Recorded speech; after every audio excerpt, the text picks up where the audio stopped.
Concrete, constructive feedback on our appearance, communication, and gravitas can be hard to obtain. People are often afraid to hurt the feelings of others or are afraid of crossing lines into unprofessional or discriminatory territory. This is especially the case with people of color and women, even if their superiors are also people of color or women themselves.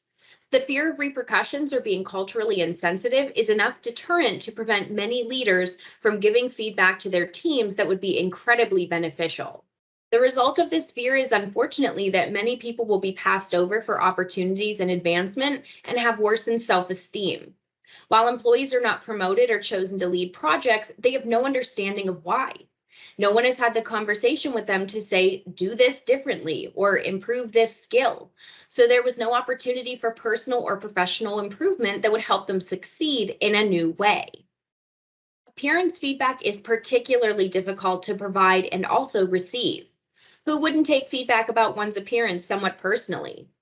Feedback on one's way of speaking is the second most difficult topic to cover because our speech is so often a result of our socioeconomic, cultural, or ethnic backgrounds. Correcting one's presentation skills is not so tough. Asking someone to correct their diction is a whole other story. Despite the difficulty, providing feedback that is critical and helpful is a key competency for leaders looking to demonstrate their executive presence. Receiving feedback is also tough, but entirely necessary for a strong leader. A leader has to be ready to give feedback to their team. How else can we expect people to improve or know that there is room for improvement? It takes courage to be honest and share feedback with others, but in the long run, it will make a huge difference in your career. Bad feedback is vague, providing those receiving it with a very thin line between success and failure, and is provided on things that cannot be changed. So what does good constructive feedback sound like?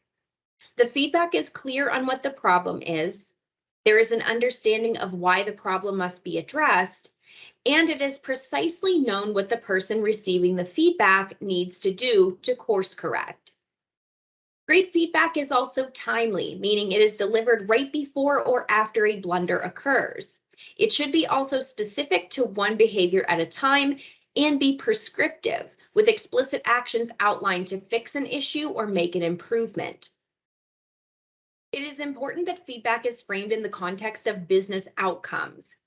For example, providing feedback on someone's gravitas after an important meeting can help them improve in the future to reach greater personal success. Or providing feedback to several employees to help them break their existing sales records will contribute to overall team success.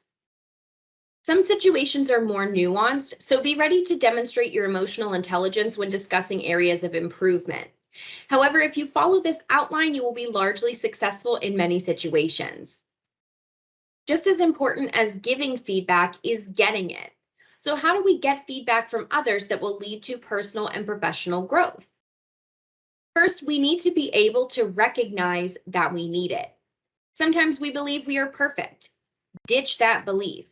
Even senior executives, CEOs, and longtime business owners with executive presence know they always have room for improvement or new, better skills to learn. We also need to get a thick skin. Many people believe they want feedback, but upon receiving it, they get defensive or hurt by it. You need to toughen up and understand that, yes, sometimes it is hard to hear negative feedback about ourselves, but it doesn't mean that you're a failure or you're incapable. Quite the opposite is true. You wouldn't get feedback if your mentor or supervisor didn't see your potential. We should also routinely ask for specific, timely, prescriptive feedback. Don't ask blanket questions like, was that good? Because you'll get blanket answers like, yes, it was good. There's nothing you can do with this answer. Ask about a specific meeting you led, or presentations you ran, or interactions you had. Ask about specific points in these interactions. How was my body language? What did you think of my word choice? Did I command the room? How was my executive presence? Be sure to request this feedback immediately, too. If your superiors aren't keen to provide feedback for whatever reason, seek it out from coaches, mentors, or other professional connections. This will show off your professional commitment and your emotional maturity, which demonstrates your high potential. It's a best practice to create your own circle of peers that will provide feedback regularly.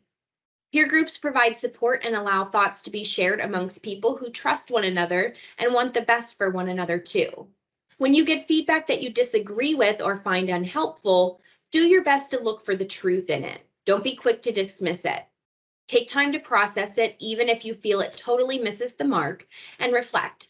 You may just find a kernel of truth that can be applicable. Don't be afraid to ask for clarity if you get vague information. Ask follow-up questions to really drill down into the action items you can carry out to improve. Do your best to hold it together too. Think of constructive criticism as a learning opportunity, not an attack. If you want to advance as a leader, it's your responsibility to listen and receive it without emotion. If you can't, others may deem sharing their thoughts with you useless simply because you cannot handle or accept it. You may be perceived as incapable of growth as a result. Never burn a bridge, even when you receive terrible advice. You may recognize upon receiving feedback that you do not want to continue on in your current position, or that what you will be expected to change conflicts with your values or beliefs. If this is the case, do not lash out or treat others vindictively. Be mature and maintain control of the situation. If you need to leave or make a career transition, do so respectfully and professionally. Now let's talk about giving good feedback to others. Give frequent specific pointers and no more than 1 to 2 per conversation. Don't allow yourself to rattle off a laundry list of things to work on. You'll inevitably demoralize the person and you'll make it impossible for them to act and respond while overwhelmed. Never give feedback when angry, upset, or emotional.